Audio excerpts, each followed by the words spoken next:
Just checking in. We are streaming live on LinkedIn. And here we go, YouTube. Just waiting. Yes, YouTube as well. The other day, I was having a conversation with my dad. He wanted to share a little bit of personal stuff with me. And then I realized it was important that I share my side of the story as well. A story, rather a true incident, which I was holding back for almost 10 years right now. But then that year I decided that day I decided let's share. For those of you who know, growing up in a lower middle class economy in a family, joint family is hard in India, especially the part of India from where I come from. It's called Kolkata.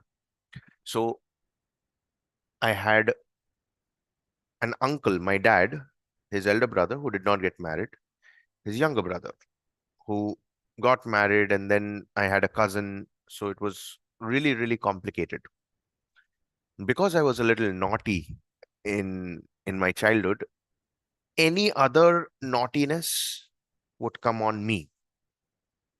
Soon to realize that I turned out to be the belle of the house. Anyone would come and smash. So childhood, there are all these different memories that stayed in the house that I stayed. Now that was my dad's side. My mom's side, mom used to take me to her house, as in her parents' house, and she had three sisters. My mom was the youngest one. She has two elder sisters as well. They had their children, so that was mummy's side cousins. The same thing. Whenever anyone would do any naughtiness, it would come down on me, and I was the belle of that house as well. But I persisted all the way through, knowing that at some point of time I'm going to grow up, and when I'm going to grow up, I'm going to take revenge on every single one.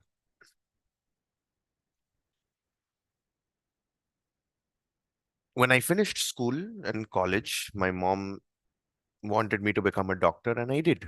I went into a dental college, couldn't get an MBBS seat, got a dentistry seat, went there, was working very, very hard for close to a year, only to realize that the subjects were very, very difficult to understand. Every single day talking to parents, and the only thing that they would say, as any parent would, please study well.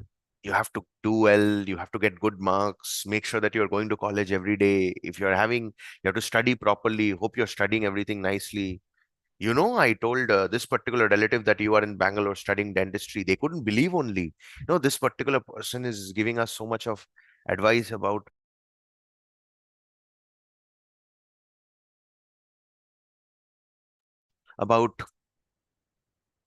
the.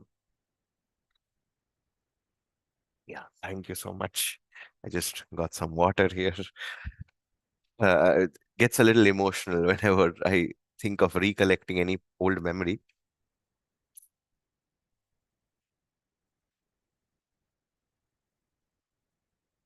My mom and dad would put that pressure. Relatives would put pressure on them. They would share everything with the relatives, the people around. And on this end, I'm finding it very, very difficult to study. On the other end, the professors, pressure in college, ragging, bullying by seniors. My roommate, he used to smoke pots in the room where I stay every single night, either pot or alcohol or smoking in groups. It was difficult. And one fine day, I decided that enough is enough. This life is not for me. I'm not meant to do this. So I need to give up, jump from the ninth floor of my college building. Something made me to reconsider and at least process the decision, make this as a calculated decision and not an emotional decision. This entire story is what I told my dad. Right from the point when I was sitting on the terrace of the ninth floor of the college building, holding the railings by the side, when I looked down, I was able to see the entire ground. This was the most vulnerable point of my life. But on that day, I asked myself a question.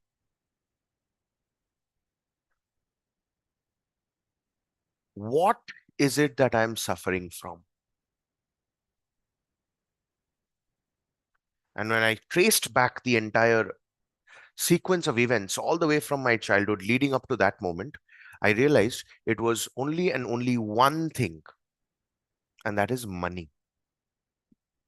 If money was there, money solves everything. Now, you might be having your own perspectives. I don't want to get into the perspective sharing at this point of time. I just want to continue with that point itself.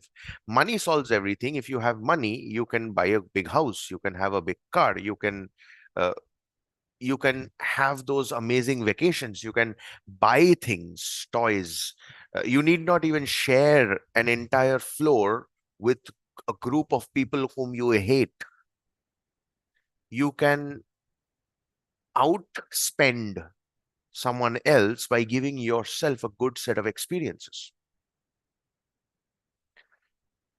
Now, that was the conversation I had on that day. And the date is 16th April 2016. Now, cut back to right now at this present day when I'm talking to you. My dad has been able to earn a pretty decent amount of money over the last couple of years. He's got a new house. He's got a car. We moved out from that place where we used to stay in one room. We moved out. We have a 2.5 BHK right now, which is pretty okay. I moved out from my city and I get to explore different cities all across India. I get to enjoy. I have a phone, I have a tablet, I have a laptop. Right now, the camera where I'm looking and talking, all of these things are properly purchased. And yet, do I feel like I have enough money? No.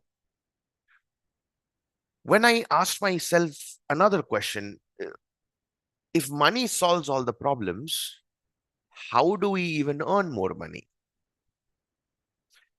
Today's session, for me right now, taking 8 minutes to set the context, was the realization that communication is the secret key to wealth. Now, in order to establish this point, I am going to be taking different scenarios, and I want this to be a conversation with you. So here's what you can do while you are listening to me, you are watching me. I would love for you to take a lot of notes and share those notes below wherever you're watching. Because then this is going to turn into an interaction. I would love to hear your perspective and your side of the game as well. Today, if you see my energy is slightly down, I will, as I'm guiding you through, I'll tell you why. To begin with, let's start with the broken education system. If you realize, we've learned so many different subjects all across school and college, isn't it? Subjects like English. We have our second language. We have math, science, history, geography, physics, chemistry, biology, physical education, whatnot. And yet, what are the subjects that we actually apply in our life? We learned about English, so right now I'm able to speak in English. We learned about math, so we are able to do basic calculation, maybe mild bit of environmental awareness. When we go to buy something, we know how much we have to pay and whatnot. Now, over a period of time, if we have read 14 core subjects every single year in school, a total of 158 plus topics across various dimensions. I'm even recollecting elements like logarithm and trigonometry in mathematics. Remember? So, if we have read all this and yet it's not being used, don't you feel that the education system is broken? What are the skills that we need right now on our day-to-day lives? And correct me if I'm wrong, these are the problems that we are all going through. We are going through communication and conversation skills because we have to interact with people, whether we like it or not. Want to buy something from the grocer, we're talking to the travel agent, we're asking for insurance, we are talking to the banker. Communication, conversation skills, daily need. Okay, critical thinking and problem solving. There's so many problems that's there. Every single day we face problems. Our education system would only train us to solve problems by learning all these different subjects. Financial literacy. We don't have a single chapter related to money. What is money? How do we earn money? How do we save money? How do we grow money? How do we invest money? Nothing. And then you have emotional intelligence. How do we take control of our emotions? The more we grow up, have you observed this? The more we grow up, or the more you see people growing up, the more frustrated they become, the more irritated they become. I've only seen a handful of people who've grown up and then they are still very, very happy. They're contented. They're amazing. Very few. Negotiation and persuasion. We do this as a child. We ask for that toy. We throw tantrums to get whatever it is that we want. But as we grow, things become difficult, isn't it? And final thing, the power of self-awareness and the power of decision making. Decisions shape destiny, is what my mentor Tony Robbins says. Now, all these skills is what we have not been taught. Think about it. We were taught algebra to find the answer of X. Yet we were never taught to solve our own problems, our own problems. And we did this by spending our time, our parents' hard earned money, and then the energy. So when my dad was telling me that when he got admitted me to school, proper school, not the Montessori school, the fees was 50 rupees for an entire month. The classes would happen, remember it was 7 o'clock in the morning to 11:30 a.m. That was Montessori school. When I moved to the bigger school, the fees was 140 rupees a month, as per my dad. And this kept growing every year, mind you.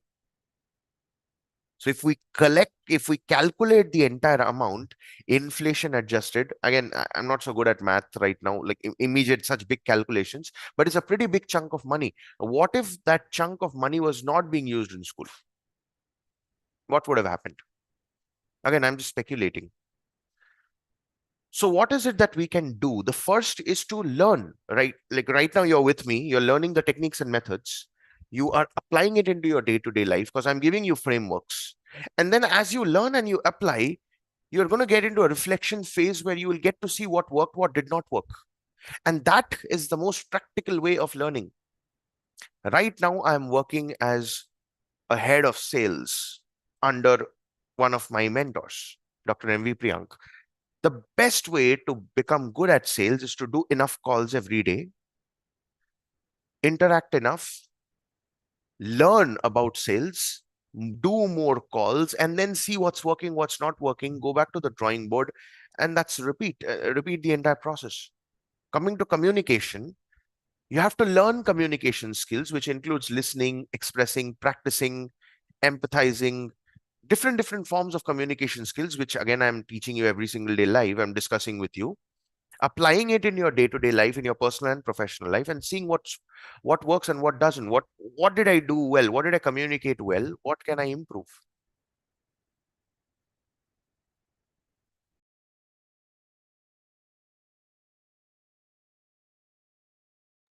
Okay, I was just checking in a little bit. This sudden thing came in my mind. Okay, so the education system is broken. Agreed. So we've spent our time, energy, and money. Gone. Next is the broken employment system. The moment we finish our school, the moment we get into college, what happens? We are expected suddenly, oh, now you're finished college. And we feel like, okay, wait, before that, college is a lot more expensive than school, isn't it? Because in college, you already have a big tuition fee, and then you have exam fee, registration fees, all of those things, university fees, the degree fees, a lot of different fees. And then in college, in school, at least you have a uniform here in India. In college, You want to look a little more beautiful, so you have all these other expenses. You go out on trips with friends. You are just hitting your teenage into adulthood, and yet you are not earning. Suddenly you're expected to graduate from college and get into a job. Not sure how it is out from the country from where you are. In India, we are not even allowed to do any kind of part-time jobs by our parents, working in maybe as a waiter, or maybe as any of these forms of job roles that kind of that takes care of the bills. We're not allowed to do so. Our parents continues to support us, and then suddenly we're expected in the employment system, we uh, where we are hired for skills but fired for communication. You might be the best developer, you might be the best support executive. If you don't know how to communicate, you don't stand a chance. Especially with the way the world is moving forward right now with AI, even the place where I have worked over the years, I've seen good people being fired. Good people, good human beings. It's not that they were not capable, they were not even ready to communicate. We were never taught how to prepare for interviews, how to negotiate our salary, how to write professional emails, how to say no, how to draw the right boundary, how to take feedback, handle feedback, how to speak with confidence even when you're in pressure. When a problem comes in, how do you take responsibility? How do you solve? We were expected to run a marathon without even learning how to walk, isn't it? Now, how am I in this position where I'm able to do at least a little better compared to all my batchmates in school and college? Most of them. The technical skills that you possess, it gets you hired. Your education, your qualification, your degree can get you hired. But when you want to really get yourself promoted, you have to take up leadership positions. And what's the single most important thing in leadership position? Handling team members. That's where communication is involved. So communication skills gets you employed. Wait, I'll read it exactly as how it's written in my notes. Okay. Technical skills gets you hired. Communication keeps you employed. Emotional intelligence gets you promoted. Emotional intelligence is directly related to elements like team building, leadership, and everything, where you have to manage people, how to work towards it.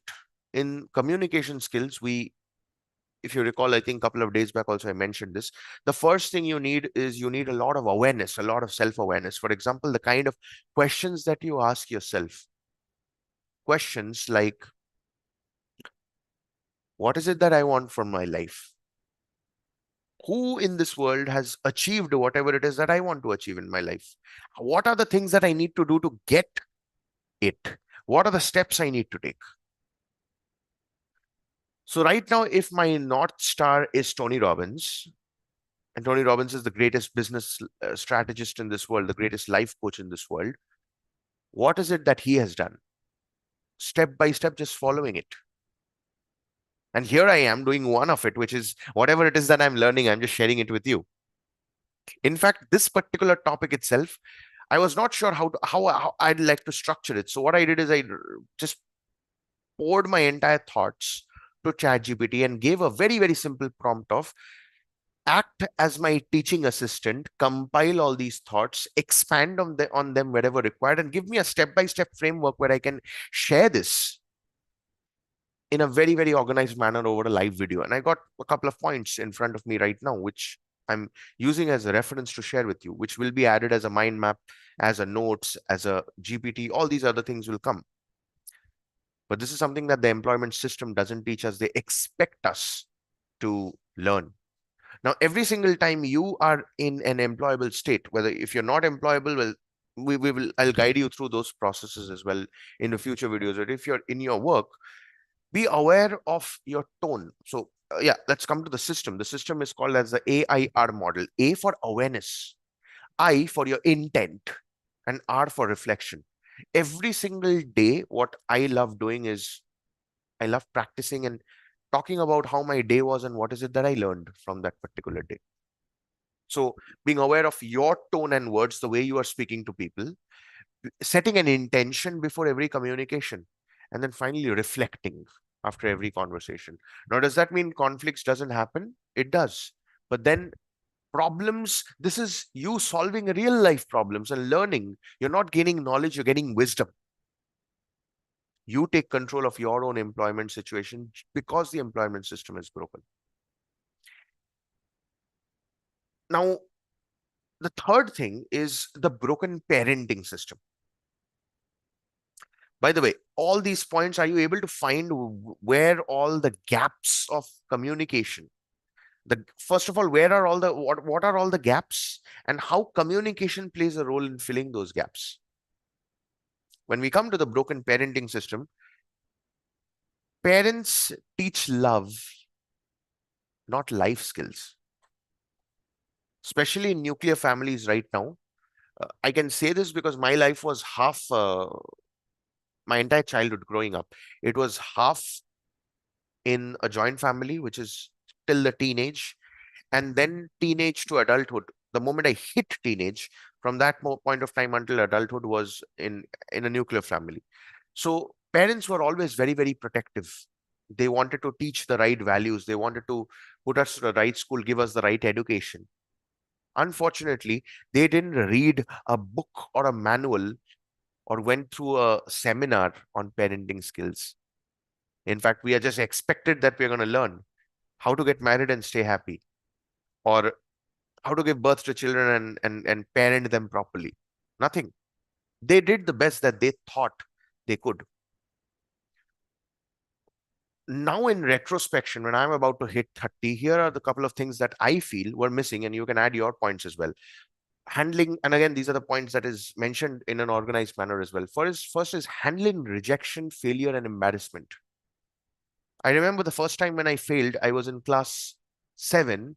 In history, out of 100, I got 33. I was shocked. Even while I wanted to tell that to my dad, I got beat up pretty bad.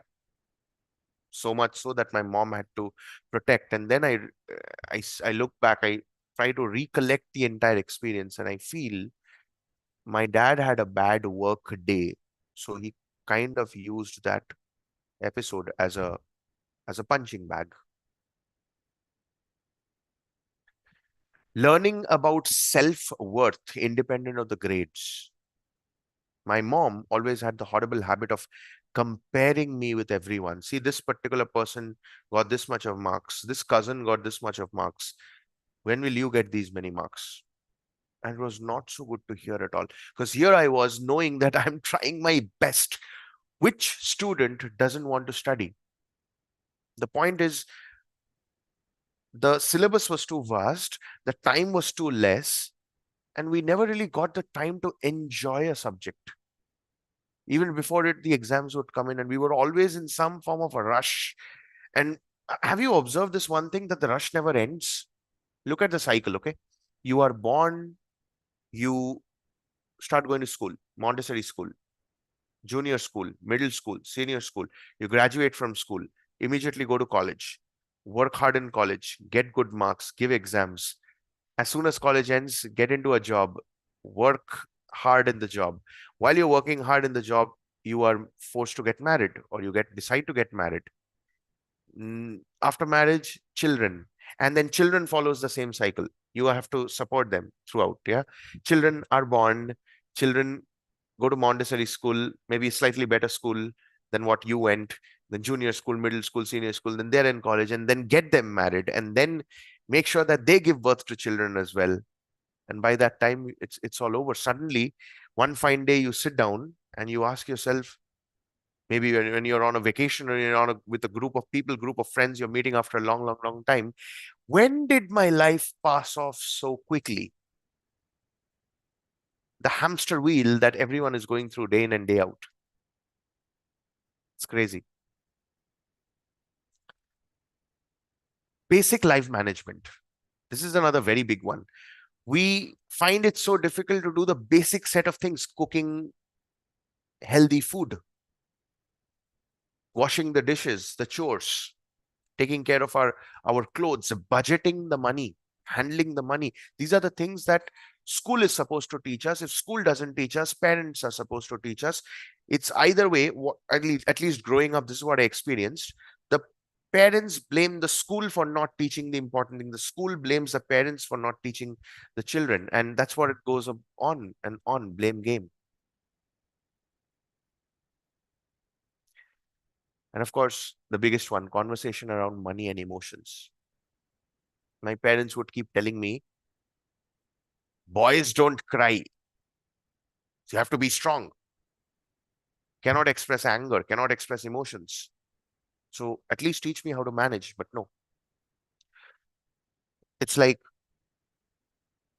we are thrown into the ocean and we are expected to swim from one island to the other, and we don't even know how to float. Something to think about. And here's what happens with respect to our communication. The first is we become silent, we become numb in difficult situations. Even in the office setup, when your reporting manager is asking you something, I've seen that in so many different scenarios, having led quite a few teams. When I'm genuinely asking, what's the problem you're facing, what's the challenge you're going through, pin drop silence, there's no answer.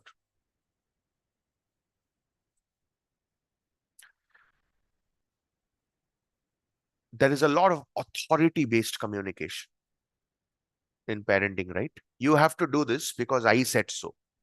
This is my house, you're staying in my house, so don't ask questions, just do exactly as told. Are you able to feel the impact that it creates on a human being?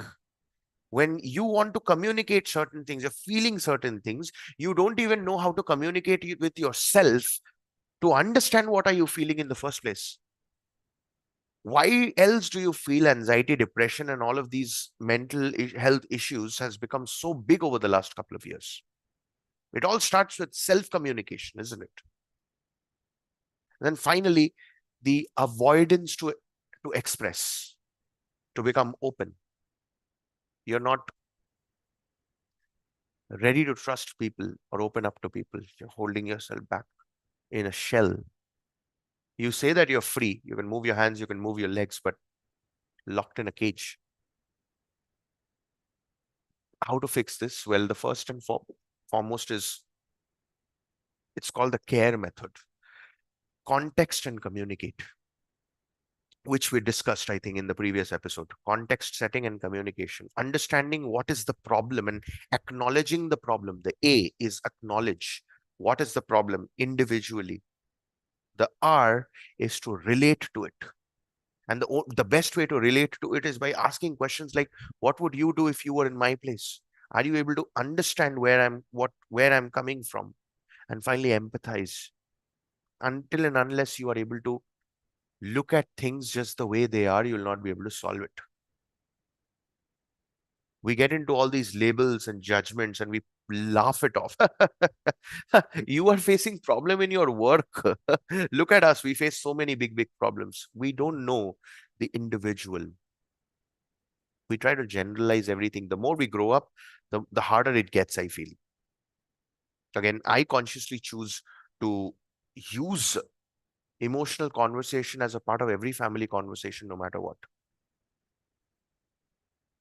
That's how we solve the broken parenting system. Now, this topic is going a little deeper than what I had expected. And I'm so happy that it is, because we are really talking about some massive issues here. Let's come to the communication and the wealth connection.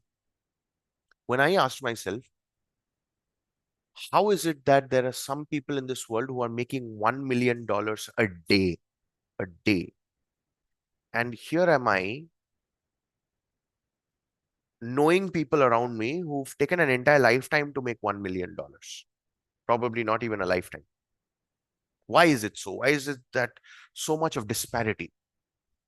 And then it it dawned upon me that there are these conversations that keep happening, which never we are never allowed to have those conversations only.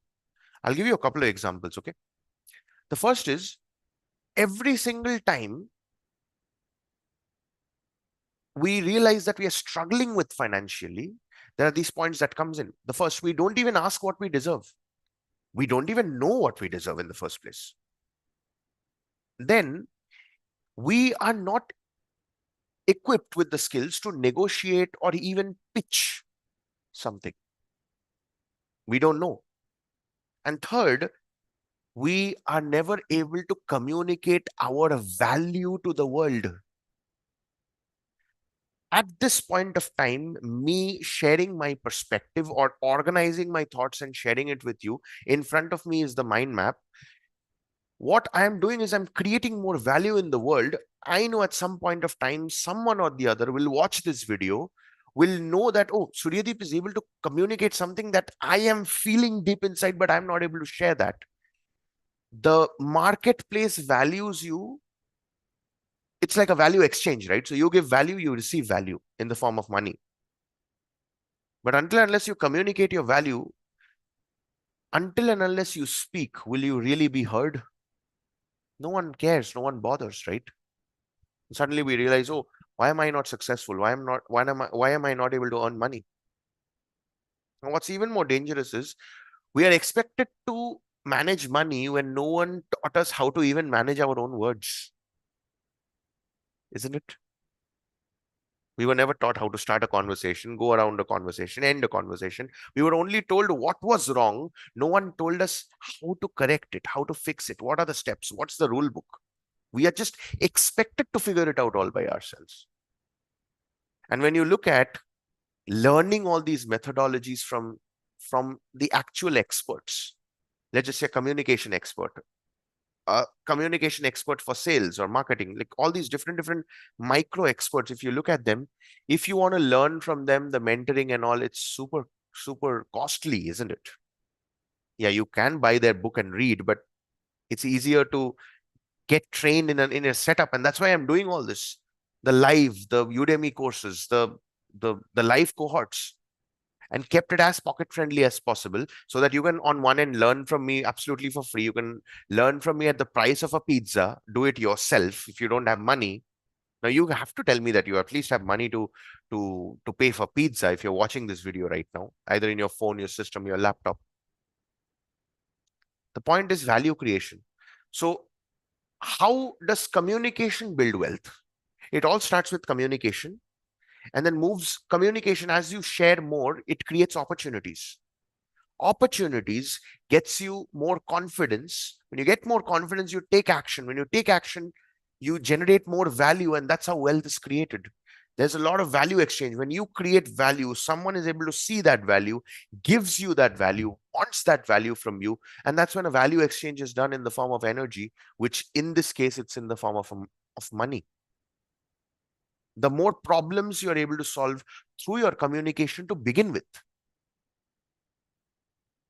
And if you look at your entire industry, whichever industry you're watching from, there's always an element of communication. Customer excellence is communication. Sales is communication. Marketing is communication. Operations is communication with the tools that you're using to set up the operations. Leadership position is all about communication. Investments are communications.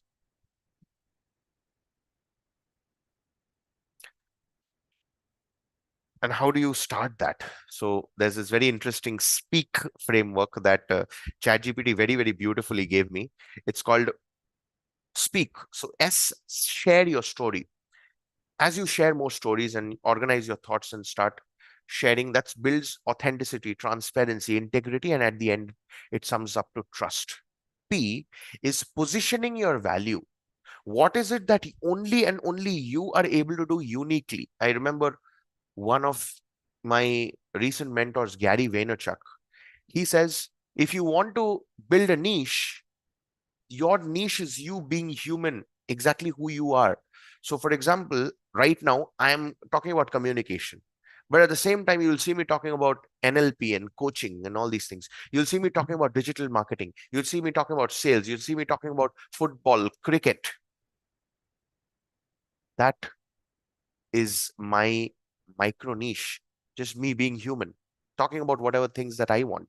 Now, over a period of time, I know it is going to start developing some value. I know that you watching this right now, you will invite me to your company at some point of time, school, college, event, orientation, graduation, farewell, initiation, any of these ceremonies. I will be one of the most sought after speakers if I'm able to continue this whole process of giving value. So that's P, positioning. E is engaging with empathy. When I listen, I shut my mouth and I'm listening so that I can connect deeply. Only when someone feels that I'm listening to them, it makes sense. So I speak only through videos or courses, but in the live cohorts, in the Q&As, I'm the one who's listening most. My answers are short and crisp always. A is asking with clarity. That states your worth. Lot of people tell me, Suryadeep, it's one thing I enjoy talking to you so much. Why is it so? And I tell them, because I've asked you the right questions. It's always about more open-ended questions. How can you make the other person speak more? And finally, the K is something that I never ever was following over the last couple of years, ever since I started this whole journey, is I was never consistent. So keep showing up, because consistency builds currency. I've learned that the hardest way. The times when I was learning, implementing, slowly, the income also kept coming in. Uh, I remember discussing this with Yogeshwari, and she broke this entire thing down to me, that she literally opened the eyes in front of me with numbers. I was making 3 videos per day for 4 months straight without fail. On days when I was not well or I was going out and all, I pre-recorded the videos and then I uploaded them at the right time in that private Facebook group. So you can make the calculation. 4 months, and that's roughly sums up to 30 days. So around 120 days, 3 videos, that's 360 videos. If I just make the calculation, I'm going to use the calculator a little bit. 360 videos multiplied by 5 minutes comes out to 1,800 minutes of me speaking. And of course, there's a lot of evaluation and feedback and correction. The whole process of showing up itself improves you. Whether you feel it or not, people will tell that to you. People will watch you, people will see you, people will know. Now, that's the speak formula. Now, how can you even communicate with others if you don't listen to yourself? Right? So it all starts from within, because we have this habit of thinking in words but then feeling in emotions. So the way your inner dialogue is, I'll use this exact words, okay? If our inner dialogue is messy, our outer voice will always be unclear. So it all starts with going inwards, emotional awareness, authentic confidence, and that leads to magnetic communication. So today, if you feel that you're able to resonate with me, if you're able to feel with whatever I'm saying, you're able to resonate with my stories, it's just because I'm telling you things exactly as it is. Whenever I'm looking down, I'm telling you that I'm looking down to read the points, because I don't want to miss out on. So as I continue doing this over and over again, you will start feeling, it really feels good to talk to Suryadeep, because I'm able to feel that this guy means what he says. And that is possible because I have made a conscious and congruent choice and a decision to show up as a completely authentic self.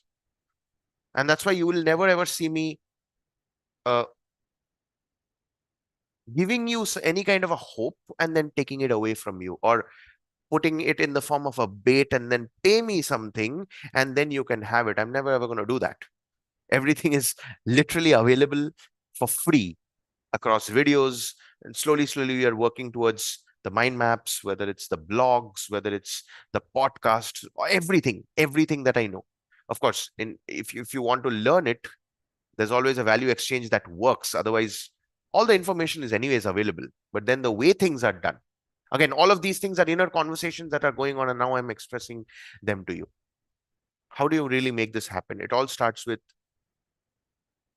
a daily practice.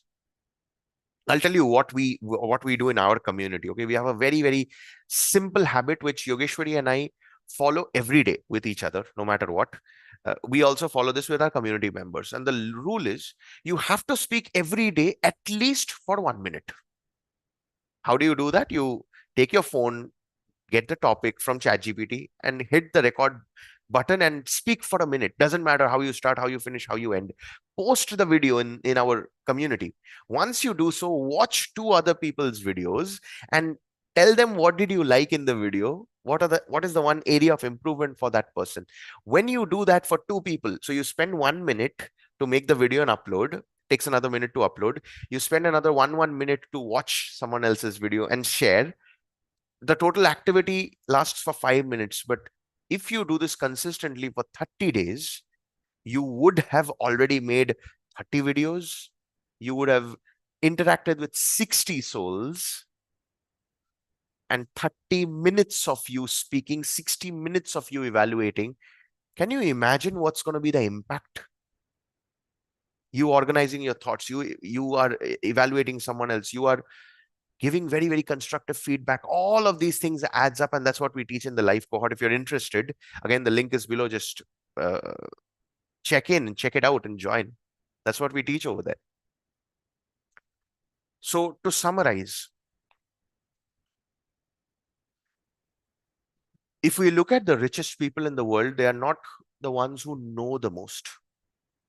They're the ones who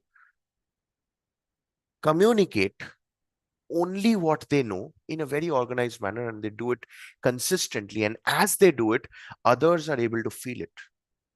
Today, if we are able to buy things from Amazon and not from any other, I'll give you this little insight as well. Whenever I want to buy anything from the e-commerce store, I only go for Amazon for all my regular supplies and go for GeoMart for all the groceries and everything. Because these are the two companies I trust. I trust their value, I trust their worth, I trust the the stuff they believe in. Then when it comes to phones, I choose Samsung. I've been using it. The My last phone, I was using it for 9 years. I recently got a new phone changed, and it's amazing.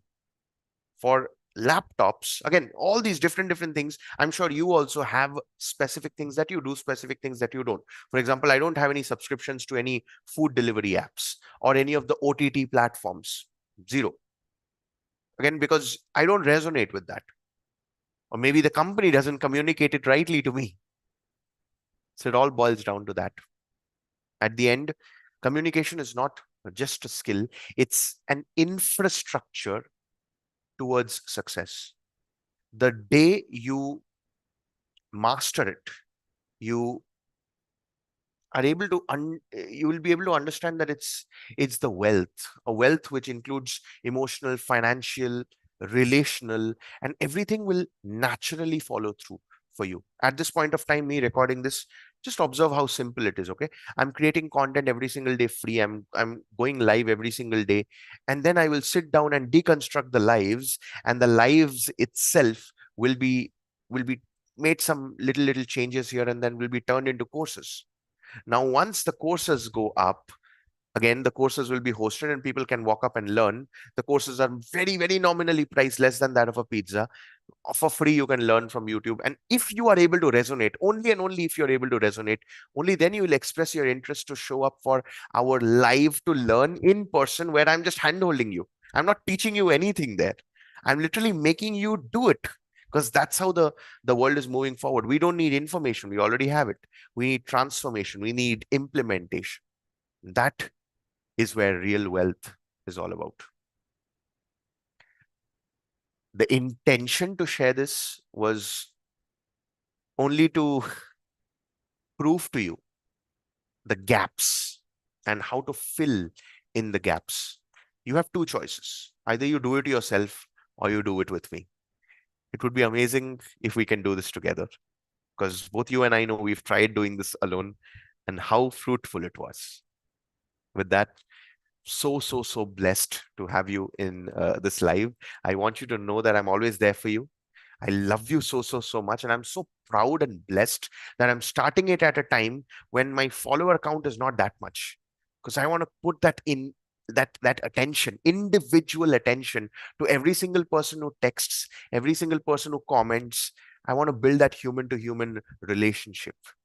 Now, if I'm able to do this right now for every single one of you who's with me, and if I make that as a habit, well, I don't want to be a superstar, honestly.